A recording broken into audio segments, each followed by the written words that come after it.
الترحيب بمديرنا الفاضل، زملائي أعضاء هيئة التدريس الكرام، أعزائي الطلبة والطالبات.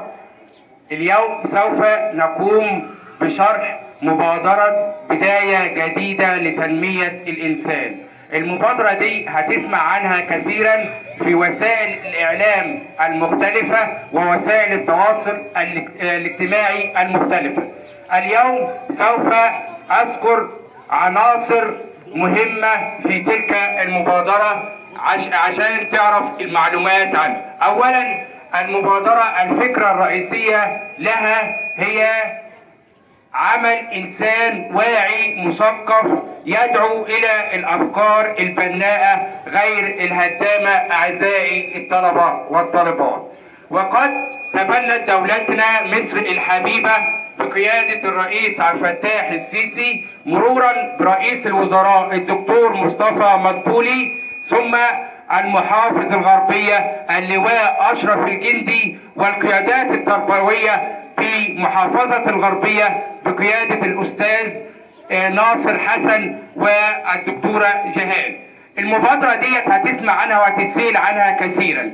أولا، المبادرة اسمها بداية جديدة لتنمية الإنسان، لها عدة محاور أعزائي الطلبة والطالبات. أولا، المحور الأول التعليم، الصحة، الفن، الثقافة، الرياضة. دولتنا مصر الحبيبة تبنت هذه المبادرة كقيادة سياسية ومشاركة مجتمعية، ويجب أعزائي الطلبة والطالبات أن تعي أفكارها. يبقى أول حاجة المبادرة مبادرة قومية شعبية. ثاني حاجة، هناك عدة عناصر لتلك المبادرة. أولا، الصحة. قامت دولتنا الحبيبة بعمل مشروعات تنموية صحية في مجال الصحة، وأنت أعزائي الطلبة والطالبات مدرك وواقع ملموس بتلك المبادرة.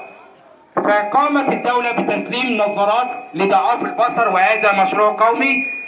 حملة 100 مليون صحة لانتشار فيروس الوباء الكبدي والقضاء عليه، وهذا جهد مشكور في نمط الصحة. وتقوم الدولة بعمل الأنيميا والأمراض المختلفة للتخلص منه، وهذا جهد مشكور ضمن مبادرة بداية لإنسان جديد مثقف.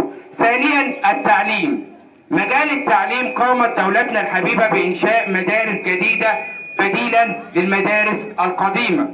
ثاني حاجة، تنمية المواهب والطلاب في كافة الأنماط، الشعر والأدب، وتنمية الإنسان في المجال التعليم. يبقى كده خلصنا مجال الصحة والتعليم. نيجي بقى على مجال الفن. رعاية الدولة للموهوبين سواء في إلقاء الشعر أو الرسم أو كافة أنماط الفن المختلفة.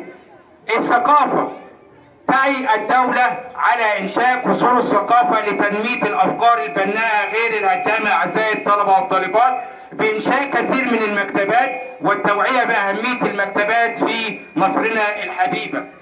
ثاني، وتنمية المواهب من الطلاب. نيجي بقى على مجال الرياضة. أهم حاجة مجال الرياضة، فالطفل السليم العقل السليم في الجسم السليم، لازم تمارس الرياضة. وقامت الدولة بتشجيع المواهب الرياضية في كافة الأنماط الحياة، وعمل أندية رياضية، وفي المدارس عمل كثير من المباريات أو التمارين الخاصة ورعاية الموهوبين. يبقى خلاصة كلامنا عشان لو حد سألك في إيه هي مبادرة بداية جديدة لتنمية الإنسان، هي مبادرة أطلقتها دولتنا مصر الحبيبة قيادة وشعبا. ثانيا، هناك عدة عناصر تقوم داخل هذه المبادرة: التعليم، الصحة، الفن، الثقافة، التاريخ أو الرياضة. تمام كده. يبقى المبادرة ديت أعزائي الطلبة والطالبات هي مبادرة بداية جديدة لتنمية الإنسان.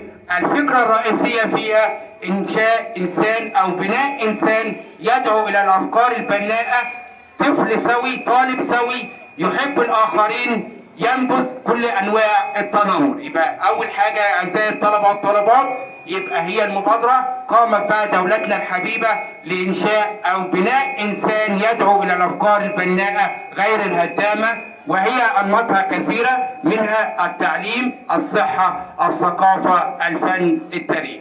وشكرا لحضراتكم، وإلى لقاء آخر في مبادرات أخرى.